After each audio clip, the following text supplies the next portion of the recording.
Welcome to Fort Negley. This Union Civil War era fortification was built right here in Nashville, in the neighborhood that is now Wedgwood, Houston, between August and December of 1862 by formerly enslaved black people, some of whom came willingly, knowing that the Union had a policy of not returning escaped slaves to their owners so they could self-liberate in that way. But that population of contraband wasn't enough to actually meet the labor needs to build this fort. So the Union resorted to impressing labor from black men, women, and children alike, even raiding church services to supply their human capital. Housed at the base of this hill, at the time known as St. Cloud Hill, in squalid conditions, black settlement during and after the building of this fort would go on to shape and define the structure of Nashville in terms of racial and ethnic distribution, income distribution, and even the highway system. And we will go on to discuss that structure a lot in this video, but first, let's zoom out, like way out.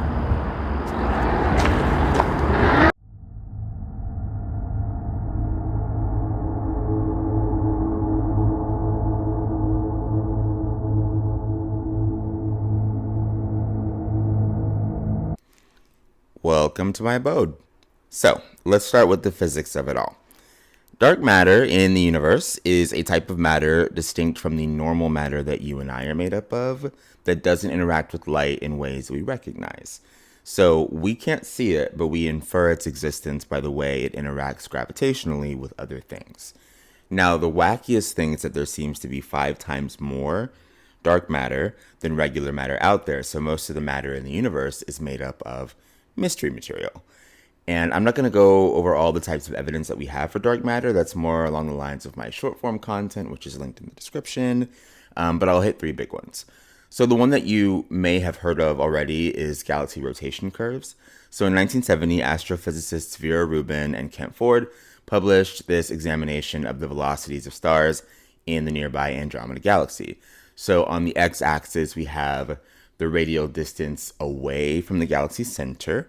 And then on the y-axis, we have the velocity of the stars themselves. And so knowing what we've known about orbits and gravity for hundreds of years, thanks to Newton and Kepler, we'd expect the stars to slow down as we look further out from the center, since the bulk of the mass, as far as what we can see, is concentrated in what we call the galactic bulge. Yeah, seriously. But clearly that's not what happens. Right? So the stars keep up their velocities even when they're far away from the center, which implies that there's got to be some extra mass to keep the gravity strong. But whatever it is not making light, since it's not bright in that part of the galaxy. So this was when consensus began more plainly to point toward the existence of dark matter, but in 2006 we'd really get our kind of smoking gun. So this right here is the bullet cluster, and you're looking at 2 galaxy clusters moving past each other like speeding bullets. So the galaxies and the stars they're in have so much space in between that they kind of pass through each other like this. But the hot gas that surrounds those galaxies is not so passive. So that gas slams together and gets stuck in the middle. And the X-ray radiation from that collision is what's colored in pink in this image. And so this may surprise you, but there's actually more mass in the pink than there is in the sum total of stars and galaxies in the clusters. So the bulk of the visible mass is not in stars and galaxies, but it's in that gas. So now what about the stuff in blue? Okay, so in blue is the bulk of the mass that's responsible for something that we call gravitational lensing. So a huge mass, like a galaxy cluster, literally warps space and time with its really, really strong gravity. And light, following straight lines in space-time, well, a straight line in a curved space looks like curvature. So the cluster acts as a gravitational lens, bending light that's making its way to us from a distant light source. And so that makes for all kinds of visual effects in the final image, like stretching, warping, or even just complete copies of like entire galaxies. So by examining the magnitude and the angle of that warping and bending, we can make a lensing map to figure out how much mass is responsible and where that mass is. And so when we do that for the bullet cluster, we find out that most of the mass that's doing that bending is what's marked in blue in the image. And there's way more of it than the stuff in pink, which is the hot gas.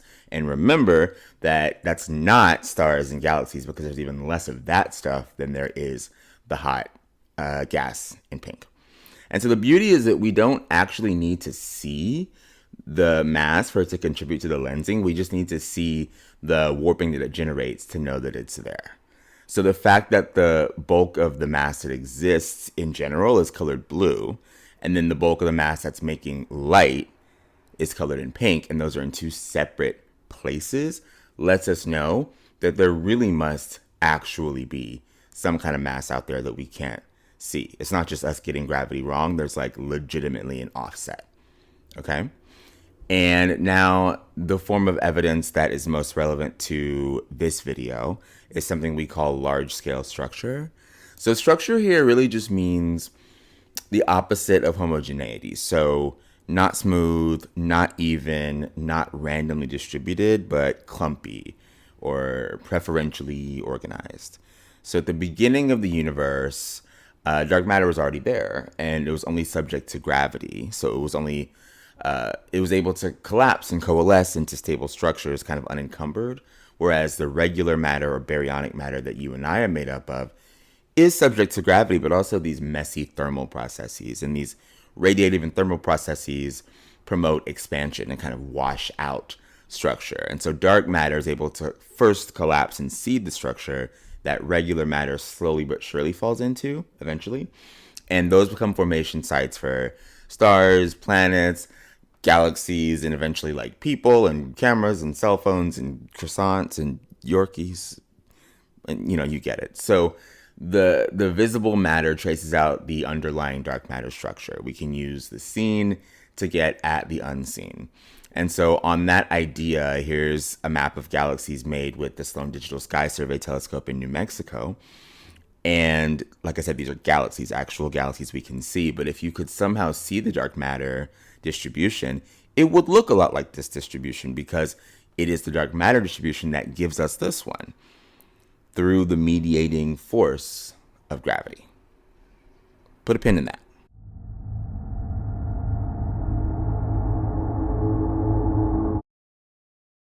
I turned the light on in here. All right. So in 2012, sociologist Howard Winant wrote a response piece to Immer Bayer and Desmond's article, Race and Reflexivity, called The Dark Matter, which he published in the journal Ethnic and Racial Studies.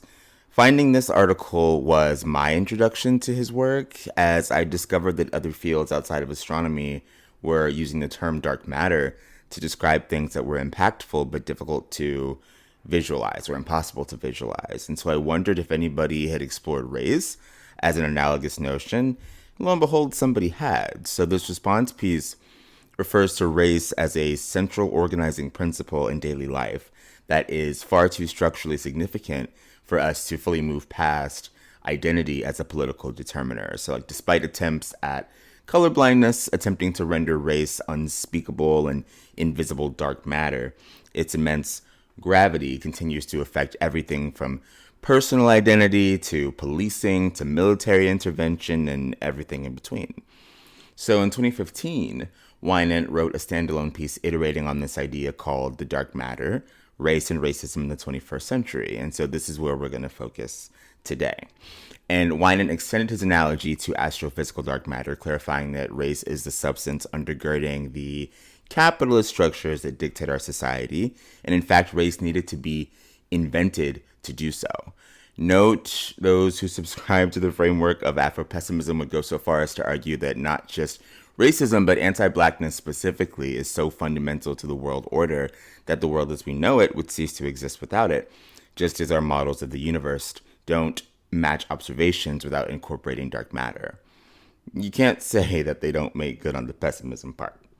But as an astronomer, I like how well this metaphor works, because just as gravity is the mediating force that allows us to connect the seen to the unseen in the universe, mediating forces like policy, stigma, and stereotypes transform the concept of race into embodied realities and outcomes. Notably, Winant describes race as unseen not because it's literally invisible. I mean, I'm black and I'm pretty sure you all can see that. Congrats. But because of institutional disregard and an enforced kind of colorblindness. And I think that sentiment aged beautifully when we think about top-down initiatives such as executive orders regarding DEI or Supreme Court decisions on affirmative action. trying desperately to get us to pretend racism is some solved issue that we should all simply stop attempting to fix, except for the reverse kind, obviously. But every time someone uses the term like race baiter or suggests that any mention of race is inherently divisive or conceives of identity politics as an immediate red flag requiring no nuance or consideration, I think they're manufacturing dark matter in real time. So, just to recap, sociologist Howard Winant says race is dark matter because it's rendered invisible through concerted effort, but nevertheless uses its invisible hand to shape the structure of our world with results and effects mediated through policy and culture.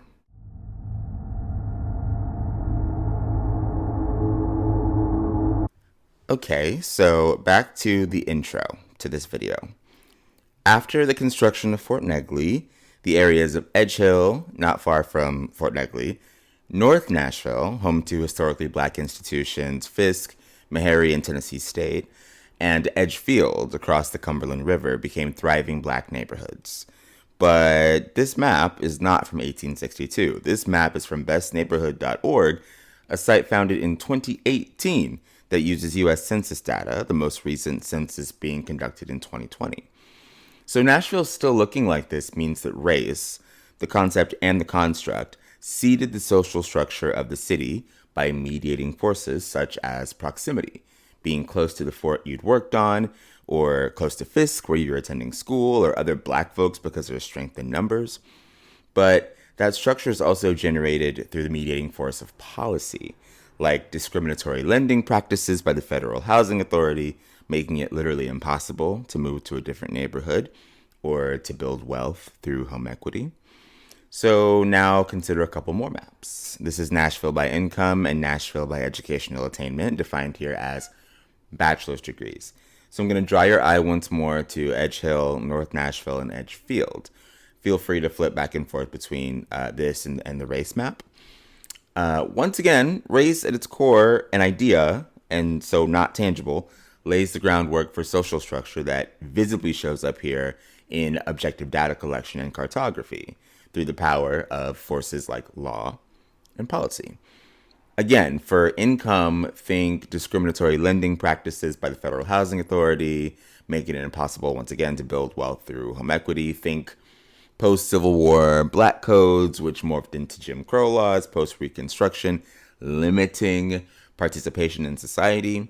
For my folks who want something a bit more quantitative than visual, you can consider this. Income distributions and dynamics in America, IDDA, is a collaboration between the U.S. Census Bureau and the Federal Reserve Bank of Minneapolis, examining income in the U.S. So in 2024, the IDDA team reported that the well-known black-white earning gap was still going strong. Annual W-2 earnings at the median income level in 2019 for black men were 62% of white men's earnings and only 57% of white men's earnings for black women.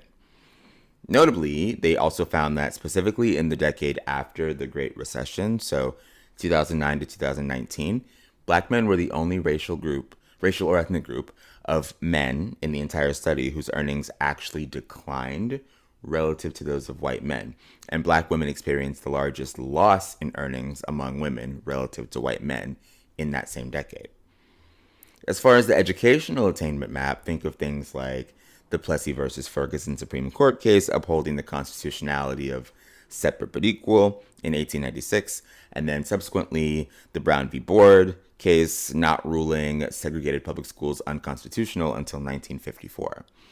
In fact, a personal example, my own alma mater, Rice University, which is a private university, only admitted its first black student in 1963. The first black undergrad was admitted in 1965, and so the celebration of the 50th anniversary of undergrad black life actually happened while I was attending. So we've established that we can use the visible to get at the invisible. In astronomy, the language that we would use for that, we'd say you can use these maps as proxies for the underlying distributions that we can't directly study.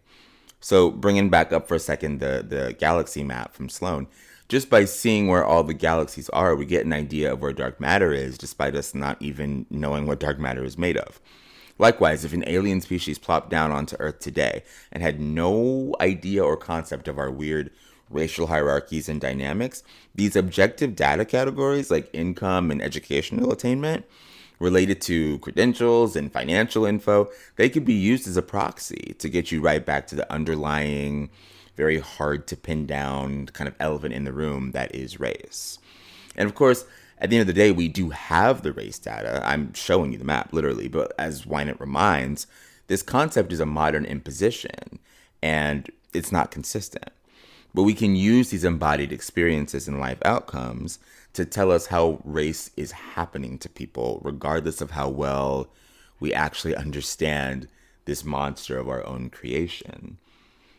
But maybe you've noticed the majority black part of Edgehill seems a bit compact compared to North Nashville or Edgefield. Well, there's a reason for that. Let's chat about displacement and change more broadly. So, Edgehill used to be a neighborhood with a thriving black middle class, complete with a plethora of black owned businesses. What had happened was this little thing called urban renewal, or as James Baldwin called it, Negro removal, swept the US around the 1950s. Houses were bulldozed, property was seized by eminent domain, and highways and wide roads were put in place in their stead. To see how that story played out in my own hometown of Dallas, Texas, and other cities around the US, check out the Segregation by Design project. They covered Dallas, like I said. They're also going to get to Nashville eventually. Side note, I feel like once a neighborhood gets a logo, you gotta know things are changing. Here's an urbanly renewed intersection described by a Tennessee Tribune article from 2021 as having a, quote, bridge to nowhere feeling. This is Edgehill Avenue and 12th Avenue South. Late Nashville civil rights activist King Hollins, who grew up and continued to live in this part of town, he's quoted in the article saying this area became one of the largest public housing concentrations in the city. But historically, what has happened, they have found new ways to enrich those who have and take from those that don't have. Hollins passed away in 2023, and recently the former South Street was renamed in his honor. I suppose it's the thought that counts. All that's really left of Black Edgehill is the public housing. The new builds, which we not so affectionately call tall skinnies, are seemingly not being inhabited by black people, according to my reading of that race map that I showed you. Walking down 14th Avenue South, it's a little wild with the projects on one side of the street, literally, and then the tall skinnies on the other.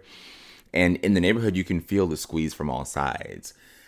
Music Row, the Gulch, 12th South, these are all adjacent neighborhoods. I mean, this building clearly would have been in Edgehill when it was built in 1930, if I'm as literate as I think I am. But in 2026 is pretty firmly in what most would call Music Row. Now, don't get me wrong, I'm not saying building things is bad and I want everybody in the neighborhood to be low income. I'm saying economic diversity doesn't have to come at the cost of black culture or black life. There literally used to be a thriving black middle class. The city killed it, and that was intentional. Now, another black settlement existed even closer to Fort Negley, the community at Bass Street, right at the base of the hill. Urban renewal came for this neighborhood as well in the 50s and 60s, with the city pushing residents out, telling them that power and water couldn't service the neighborhood. But once Bass Street residents relocated to Edgehill or elsewhere, somehow the neighborhood got power and water. Now, in the case of these urban renewal stories, I think of culture and stigma as the kind of mediating forces, like the gravity that generate structure from race. Whose neighborhoods we're most comfortable bulldozing is a consequence of who our culture fundamentally does and does not respect. Dr. Angela Sutton, professor of communication of science and technology at Vanderbilt University, and Ms. Janine Blackman, CEO of Nashville's African American Cultural Alliance, produced a beautiful film recounting Ms. Blackman's experience growing up in the Bass Street community. And I attended a screening of that same film a couple months ago at Fort Negley, which was incredible. And Dr. Sutton was willing and kind enough to speak with me about the film and the through line from Fort Negley to Nashville today. So here is our conversation. Well, at Vanderbilt, I'm a research associate professor of communication of science and technology, but I'm a historian by training. And I got into Fort Negley because back in 2016, part of Fort Negley Park was going to be sold for condos. And as a historian, I found that just the most obscene thing I'd ever heard. And so I went to the Parks Board meetings and to the City Council meetings to sort of share some of the history about what, as to convince them that we cannot do this, right? This is public land that has a very important history that really has such a big role to play in the city of Nashville and how we came to be ourselves, right? And so I went up there to explain, and after I talked, there was the whole front row was full of descendants of Fort Negley, and many of them had on the Union Blue uniform from the Civil War. And there was also an Abraham Lincoln impersonator, Mr. Dennis Boggs. And they came up to me and they were like, "That is amazing. Like, your anger could be productive." And from there, we began talking, and I had just become a digital humanities fellow at Vanderbilt as a postdoc. And so I kind of worked with them to figure out like if that could be useful in any way, right? So we kind of dreamed together this project called the Fort Negley Descendants Project, where we would amplify the voices of descendants, descendants as defined by like Ashley Bachnight. So like people who belong to a space, not necessarily by blood, because blood quantums are weird and gross. And so we decided to start filming the descendants of the space, the people who've been advocating for it for so long, the people who come from the space, people who've lived in those neighborhoods for a long time, people who can trace their settlement for many generations, right? And I put those online. We did several big viewings. We invited the mayor who declined to come, but the new mayor, John Cooper, did come. And yeah, the rest is history. I think since then, I went on to the board of the Friends of Fort Negley for 8 years. That was wonderful. Had to roll off because 8 years is the limit.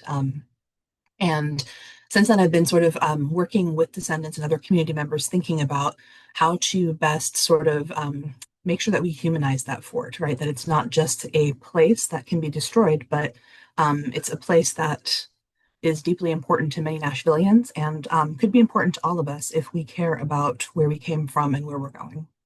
I'm curious if you could lay out sort of a little small timeline of how we get from building Fort Negley in 1862 all the way to our like 2026 conceptions of like Edge Hill, Edgefield, in North Nashville. Yeah, so 1862 was when the US military came into Tennessee and took the state again after it had seceded and become part of the Confederacy. And Nashville was the secret to holding the state, right? It was the capital. And so to preserve the capital, they needed to build fortifications, a system of fortifications that encircled the capital to keep it safe. And Fort Negley was the largest one of those fortifications. They needed about 5,000 people to build. And of course, as we know in the South, the way things get done is through slave labor.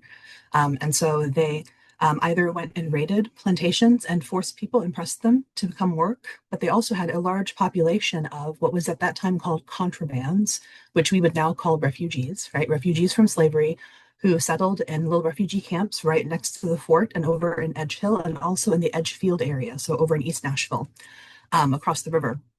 And these refugees formed a huge labor force for the US military, and they were more willing to do the work provided that they could be kept safe from re-enslavement, right, from the Southern slave catchers. And so together, 4,993 people were recorded as having worked on those fortifications. Of course, we also know that there were many women and children who were not recorded as having worked, but who helped or who supported the workers in some way. So that number surely is much larger. And after the fortifications were built, most of the able-bodied men who remained, 700 or so, perished from disease and exposure. But of those who remained, they were pushed into the US military, the segregated regiments. We call them the USCT, the United States Colored Troops. They fought in the Battle of Nashville. There were about 13,000 Black soldiers who fought in the Battle of Nashville for the US military against the Confederate military. And then when the Battle of Nashville was won, that was very close to the end of the war. It actually helped to bring the war to an early end, right? And then many of those 13,000 who were fighting for the US, they had nowhere to go, right? Like once the country has reconfigured and once slavery was outlawed, a lot of the people didn't have a place to go back to because they weren't going to go back to their place of enslavement. And so they settled in the refugee camps in the same places, right? Which now are the Edge Hill neighborhood and the Edgefield neighborhood over in East Nashville, as well as all the areas around Fort Negley. So anyway, fast forward there. When they settled at Fort Negley, Bass Street was that street that is right next to Fort Negley. It intersects Fort Negley Boulevard. And Bass Street was a place where archaeologists are pretty certain that that was where one of the refugee camps was. And so, right against that hill is where people returned and they began to build more permanent structures and they started a neighborhood there. One of the first things they did when they did that was create the Bass Street Church, which we're so fortunate that they did that. And we're so fortunate that the church has survived two different targeted moves. They had to move twice because of gentrification and urban renewal. But now they still exist up on Brick Church Pike in North Nashville. And they still have members who are now in their 90s who were born at the Bass Street Church location in next to Fort Negley. And so that is the Bass Street area, right? And then from there, for about 80 to 90 years, those those people, right, the people who had built Fort Negley, the people who had fought for Nashville, and then the people who had settled there on Bass Street, they lived there. They became each other's families. They became each other's homes, right? And they lived there until urban renewal came. And urban renewal was this process that happened throughout the country where they put in highways to connect all of our cities. It was a great economic stimulus.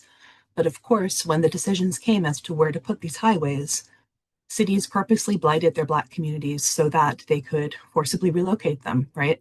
And so it's the same story with Bass Street. This is not an isolated story. This is the story of America, right? So Bass Street neighborhood did not have electricity or running water for the most part. And when it was time to build the highways, many other locations were looked at, but in the end, they settled on North Nashville and South Nashville, which is why we always hear about I-65 hurting North Nashville, but 40 and 65 hurt South Nashville just as much. And so the Black community there was split up and forced to go. A lot of people at the time were sort of convinced to go because they were promised housing that had electricity and water. But now, when they look back, when I talk to them in oral history interviews, a lot of them are really upset that they lost so much community, right? Because now it's no longer walkable. All the people that their family grew up with, they're dispersed all across the state, and some of them have left the state.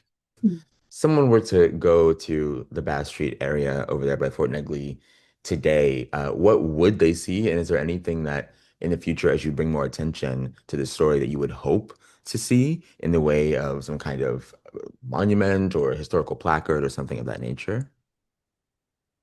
Yeah, right now you can only see if you know what you're looking for. So if you go up to Fort Negley, climb that hill, but before you go into the fort itself, stand and orient yourself so you're looking into downtown, right? That means right in front of you, there'll be the Science Center on your left. To your right of the Science Center, that side of the hill, that is all the Bass Street neighborhood. And that Bass Street neighborhood extended all the way to the other side of the highway, right? So it was a huge neighborhood.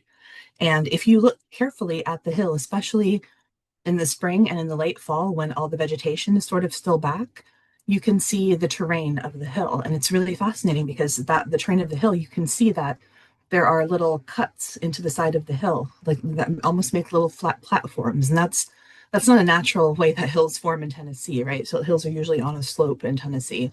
And those little flat places, archaeologists were able to excavate some of them, and they found that it's incredibly resourceful. The refugees from slavery and then later the Black soldiers who returned, the veterans, they would cut a little platform into the side of the hill, and then they would go to the train, which was right next to the site, and they would pick up all of the discarded burnt coal that the locomotives used, and they would pack that coal into the platforms to keep that level, and then on there they would build their homes and their gardens.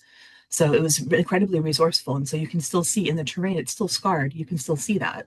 But the rest of it you cannot see because it's been bulldozed and they've put new streets there, new things, the Science Center, of course, which is just hard. Like when you talk to descendants, it's really tough because there really is no physical reminder of what was there. And a lot of the times, when we've invited them to come to the digs, and many descendants have stopped by to see the digs, and it was really hard for them because they were just like, this was my family, and no one has talked about this for 60 years, and you're the first person I've heard who knows what happened to my family, right? Like what happened to us. And so that is deeply frustrating. However, Metro Historic Nashville got in touch and they were like, we would at the very least love to have a sign there to help explain something of what was there. People at least deserve to have that much while we wait for the park to be refurbished, right? And so that sign is going to go into place next year. It's going to coincide with the reopening of Fort Negley Park. And then there is phase two of the master plan, which as of yet is unfunded, but we are hopeful that we will be able to do some fundraising and get that money. If phase two gets funded, there will be an interpretive plaza of the Bass Street community that will go in there, where people can come and see signage that will explain what the neighborhood was and see photographs that descendants of the neighborhood have given for that purpose. The link to watch What Happened to Bass Street is in the description. It's totally free. I implore you to give it a watch.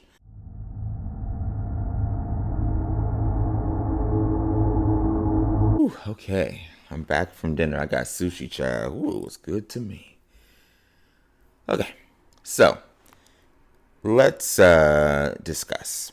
There are a couple of subtleties that I want to address here. So we've been discussing the very concept of race or racialization as dark matter. But make no mistake, entire people and experiences are also rendered invisible and therefore dark matter, not just race as a concept and as a construct. Winant's 2015 article actually does revolve around this notion. He employs kind of a double entendre, saying the darker skinned people were beyond invisible as matter, as we weren't seen as beings who matter at all. Colorblindness, therefore, isn't just a desire to render race invisible, but to do so maliciously and specifically to maintain this systemic disregard of darker skinned people. I see like a three-tiered process. Turn darker skinned peoples into dark matter by lending no visibility to our stories or experiences. Make race itself the dark matter by promoting the idea that racism is solved and race is therefore outdated and something you shouldn't even notice, let alone discuss. And then finally use that forced colorblind perspective to continue your agenda of differential neglect and extraction, which is also dark matter in turn because you can't see racism if you can't see race. And on this topic, Miss Janine Blackman, whose story was highlighted in the film What Happened to Bass Street, said something at the screening that really stuck with me. She said, so the film centered Miss Blackman's memories and experiences, but she remarked that, quote, her story became valuable when she partnered with Vanderbilt. I found it striking that only through a white ally with institutional access could this black Nashvilleian story be brought to light. Ms. Blackman was discussing the literal manifestation of this kind of disregard that Wynant was talking about. Dark matter making in real time. Only instead of the idea of race, it's blackness itself that gets relegated to the shadows. Black life, black thought, black experience, black displacement, black death, black joy, black pain, black people. And we talk about this all the time, right? Because so I, the way I was educated, right? I was educated at Vanderbilt, got my PhD there. And at Vanderbilt, like all the top institutions in this country and around the world, really, they educate in one system of knowledge, right? Like the Western academic system of knowledge. That system of knowledge was created so that we could learn more about other people, so that we could more easily exploit them in the colonialization process, right? And so realizing that system of knowledge organizes the way that I think. And that means that there's a lot that I don't see and don't understand about people, right? And when I came into the Fort Negley space, I met so many people who so deeply understand so many things that I don't, right? And it was really enlightening. I feel like I got a second PhD almost working with Fort Negley, because Fort Negley's community members had absorbed all of the oral histories and all the stories through church and through Sunday breakfasts and through, sitting with their elders in their families and in their communities. And, it became very clear to me that, especially in America, but also everywhere where there was the African diaspora, right? Everywhere where people have been moved to and have moved to. There is this oral history tradition that is so strong, specifically because they could not trust the written culture of where they landed to prioritize what is important to them, right? And so Black people in America generally have a much better way of remembering the things that happen to their families, the things that are important, and also mimetically transmitting those things through generations. And I didn't have experience with that because I didn't come from a family like that, really. And so it took a long time to learn that. And I think as we learned, we realized that whenever the descendants said something that I thought was just so brilliant, nobody would be able to hear or understand what they were saying. If I repeated it, everyone would be like, oh, Dr. Sutton is brilliant, right? And that happened over and over again in all of the rooms with all of with just everyone that we spoke with. And it became this like not a joke because it's dark, right? It's not funny at all. But it became this thing that we just picked up on every single time. And we sort of realize now that we have to be very intentional with how we work together because when I say something, people hear it very strongly. And sometimes when descendants say something, it flies right over people's heads, right? Especially if the audience is mostly white. And so yeah, I have a lot of thoughts on how that means that only the stories that white people in powerful institutions privilege, like only the ones that we look at, are the ones that become part of our collective identity and part of placemaking and part of just identity politics, right? Like all of that, like it's sort of all wrapped up in how you can get a white person in a powerful institution to buy into something. And that is deeply unjust. And in doing this work, I'm replicating that injustice in some way. And so it's something that keeps me up at night. But this work is also too important to not do, and someone has to hear it. And a lot of the descendants, when we speak about this, they say that it is more important that the story gets out, even if they can't make themselves understood in this world in the same way that I can. And my last point about the brilliance of this metaphor is that race works also as dark matter, not only because it's rendered invisible, but because it's hard to define. Race is always in flux. So, if we're in the Jim Crow South, for example, pre Civil Rights Act, can I simply ask which water fountain you're supposed to drink out of to figure out what race you are? Probably. But what if you're a recent Irish immigrant, like post potato famine, and you've got waspy types giving you a hard time? You're probably still white, but definitely like a different flavor. Like, I don't know, like Dukes versus Hellman's. And then what of the blood quantums, like the historical one drop rule? I mean, you don't need to spend that long online and on Elon's X, hellscapes like that, to run across some wildly antiquated eugenicist talking points about how one drop of darkness will tarnish a whole white bloodline. And while we don't adhere strictly to this today, it's true that still we log on daily to litigate the blackness or whiteness of people we'll never meet. And we do this because we understand subconsciously that race is something that happens to us. It is something imposed that controls the way we move through the world. It's a contrivance that we insisted on until it became real. But where is it? Is it in the hair texture? Is it in your parents? Is it in your nose? Is it just in the skin tone? That's a discussion that we're going to keep having for ages. I mean, remember gravitational lensing, right? Dark matter warps space-time. It invents perceptions of reality. But unlike astrophysical dark matter, when it comes to this sociological kind, you actually do have some power to see it. There's something you can do to shed light upon it. Crack open a book. Open the schools. Learn the history. Read those historical placards posted around town. Visit your local library. Do it while you still can.